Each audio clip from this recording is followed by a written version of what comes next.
أعوذ بالله من الشيطان الرجيم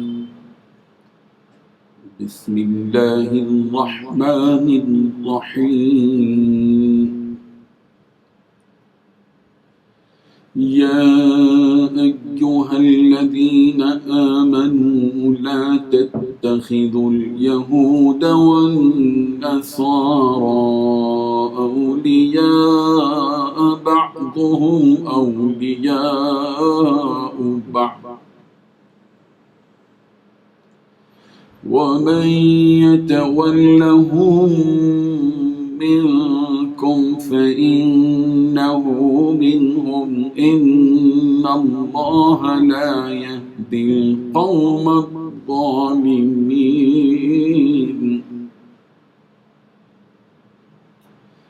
فترى الذين في قلوبهم مرض يسارعون فيهم يقولون نخشى أن تصيبنا دائرة فعسى الله أن يأتي بالفتح أو أمر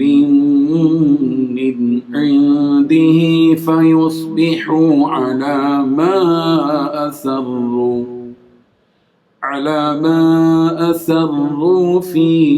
أنفسهم نادمين صدق الله العظيم. حاضرین و ناظرین، یہ درس نمبر 477 ہے، 477 سورہ مائدہ کی 2 آیتوں کی تلاوت کی گئی، 51 اور 52، 51 اور 52. لفظی ترجمہ دیکھیے، یا ایھا الذین، اے وہ لوگو جو آمن ایمان لائے ہو، لا تتخذوا تم مت بناؤ الیہودا یہودیوں کو، والنصارى اور عیسائیوں کو، اولیاء دوست، بعضهم ان میں کے بعد، اولیاء بعض بعض کے دوست ہیں، ومن یتولہم اور جو کوئی شخص ان سے دوستی رکھے گا، منکم تم میں سے، فإنہ تو بے شک وہ، منہم انہی میں سے ہے، ان اللہ بے شک اللہ، لا یہدی ہدایت نہیں دیتا،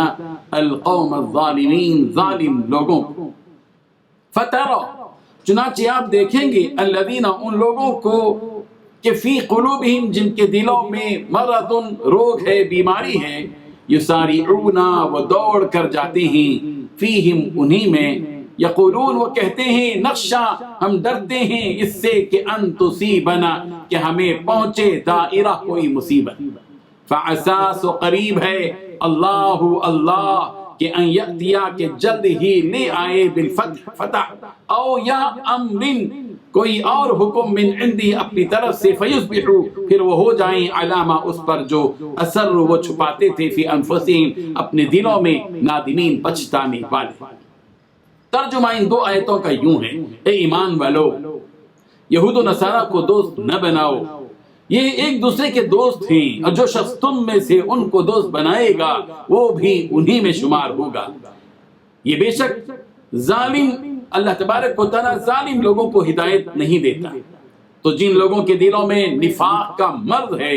تم ان کو دیکھو گے کہ وہ ان میں دوڑ کر ملے جاتے ہیں، کہتے ہیں کہ ہمیں خوف ہے کہ کہیں ہم پر زمانے کی گردش نہ آ جائیں، سو قریب ہے کہ اللہ فتح بھیجے یا اپنے ہاں سے کوئی اور امر نازل فرمائے، پھر یہ اپنے دل کی باتوں پر جو چھپایا کرتے تھے پشیمان ہو کر رہ جائیں.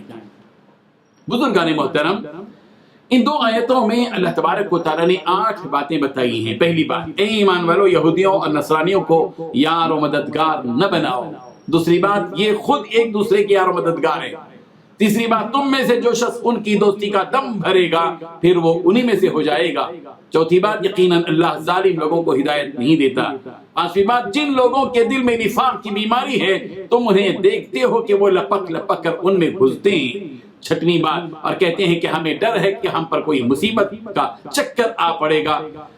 ساتویں بات، کچھ بعید نہیں کہ اللہ تعالیٰ مسلمانوں کو فتح عطا کرے یا اپنی طرف سے کوئی اور بات ظاہر کر دے. اور آٹھویں بات، اور اس وقت یہ لوگ اب اس بات پر پچھتائیں جو انہوں نے اپنے دلوں میں چھپا رکھی تھی. اس آیت کے شان نزول کے سلسلے میں ابن کثیر نے لکھا ہے کہ عبادہ بن صامت رضی اللہ عنہ جو انصار کے قبیلہ خزرج میں سے تھے، انہوں نے عرض کیا کہ یا رسول اللہ، یہودیوں میں میرے بہت سے دوست ہیں جن کی تعداد بہت زیادہ ہے، میں ان یہودیوں کی دوستی سے بیزارگی کا اعلان کرتا ہوں اور اللہ اور اس کے رسول ہی کی دوستی کو پسند کرتا ہوں۔ اس پر منافقوں کے سردار عبداللہ ابن ابی نے کہا کہ مجھے تو زمانے کی گردش کا خوف ہے، جن لوگوں سے میری دوستی ہے میں ان سے بیزار نہیں ہوتا۔ اس پر یہ آیت نازل ہوئی، یا ایھا الذین آمنوا لا تتخذوا اليہود والنصارى اولیاء، کہ اے ایمان والو تم یہود و نصارہ کو دوست مت بناؤ، یہود و نصارہ کو مددگار مت بناؤ۔ انسانیت کی بنیاد پر سارے ہی انسانوں کے ساتھ اچھے اخلاق سے پیش آنا اسلامی تعلیمات کا حصہ ہے۔ کافروں، یہودیوں، نصرانیوں وغیرہ کی انسانیت نوازی کرنا، ضرورت پر ان کے کام آنا، ان کے ساتھ نرم گفتگو کرنا، ان کے ساتھ رحمدلی کرنا، رواداری، احسان اور ایثار کا برتاؤ کرنا، ان کے ساتھ صاف ستھرے معاملات رکھنا اور عمدہ اخلاق کا ان کے ساتھ مظاہرہ کرنا، یہ سب یقیناً اسلامی تعلیم کا تقاضا ہے۔ خود نبی کریم حضرت محمد رسول اللہ صلی اللہ علیہ وسلم نے یہود و نصارہ سے، مشرکین سے بہتر سلوک کیا، غیر مسلموں کے ساتھ اپنے اعلیٰ اور عرفہ اخلاق اور کردار کا مظاہرہ فرمایا۔ رہی بات یہ کہ فرقہ پرست کافر، سازشی رچنے والے یہودی اور تعصب پرست نصرانیوں وغیرہ سے اس قدر دوستی کا ہاتھ بڑھانا کہ ان کے کفر و ضلالت کو شہ ملے اور ان کی حوصلہ افزائی ہو اور مسلمانوں کے راز کی باتیں ان تک پہنچ جائیں اور وہ کافروں کے لیے اس حد تک دوستی کریں ان سے، یہودیوں سے، کفار سے، ایسے کہ ان کی مخبری اور جاسوسی تک کرنے لگے، ظاہر بات ہے کہ یہ کام بالکل غلط ہے، اس کی کسی بھی صورت میں اجازت نہیں ہے۔ جو بھی ایسی دوستی ان سے کرے گا تو قرآن مجید نے صاف بتلا دیا، وَمَن يَتَوَلَّهُم مِّنكُمْ فَإِنَّهُ مِنْهُمْ، کہ جو کوئی ان سے اس قسم کی دوستی کرے گا بس وہ انہی میں سے ہو جائے گا۔ کافروں سے، ایسے سازشی کافروں کے ساتھ جو شدت پسند ہے، فرقہ پرست ہے، ان سے اس قسم کی گہری دوستی کر لینا جس دوستی کی وجہ سے اسلام کو اور مسلمانوں کو نقصان پہنچے، ظاہر بات ہے کہ اس کی اجازت نہیں ہے، اور اگر کرے گا چاہے وہ کافروں سے کرے چاہے یہودیوں سے کرے وہ انہی میں سے ہو جائے گا۔ یہ منافقانہ بات ہوگی کہ اگر ایسی حرکت کی جائے، اس لیے کہ منافق لوگ ان یہود و نصارہ کے پاس دوڑ کر جاتے ہیں، یسارعون، دوڑ کر یہ منافق لوگ یہودیوں کے پاس جاتے ہیں، ان سے دوستی کرتے ہیں، اور اپنے مفاد کے خاطر وہ لوگ ان سے دوستی کرتے ہیں، اور ان کو یہ خوف چھایا ہوا ہے کہ کل کے دن اگر یہودی غالب آ گئے اور مسلمان مغلوب ہو گئے تو پھر ہمارا ساتھ دینے والا کوئی نہیں رہے گا، اس لیے چلو ان کی دوستی کو برقرار رکھتے ہیں، اس خوف سے کہ کہیں گردش ہمیں آ کر گھیر نہ لے، کوئی مصیبت ہمارے اوپر نہ آ جائے، کہیں مسلمان مغلوب ہو جائیں گے، یہود و نصارہ غالب آ جائیں گے تو ہمارا مسئلہ مشکل میں پڑ جائے گا۔ اس لیے یہ منافق دو رنگی چال چلتے ہیں۔ یہ منافق صاف طور پر کہتے تھے کہ اگر ہم یہودیوں سے تعلق نہیں رکھیں گے اور ان سے دوستی ختم کر دیں گے تو ہمیں ڈر ہے کہ آڑے وقت پھر ہمارے کام آنے والا کوئی نہیں رہے گا۔ اللہ تعالیٰ نے فرمایا قریب ہے کہ اللہ تعالیٰ مسلمانوں کو فتح اور کامرانی کی کوئی صورت پیدا کر دے یا کوئی اور صورتحال اللہ تعالیٰ پیدا کر دے۔ چنانچہ ہوا بھی یہی کہ اللہ تبارک و تعالیٰ نے مسلمانوں کو فتوحات پر فتوحات عطا کی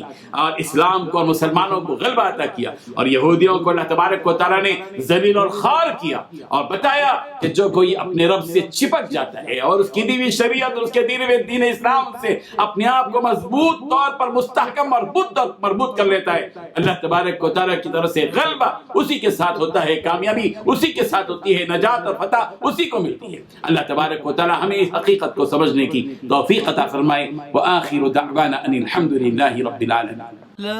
إله إلا الله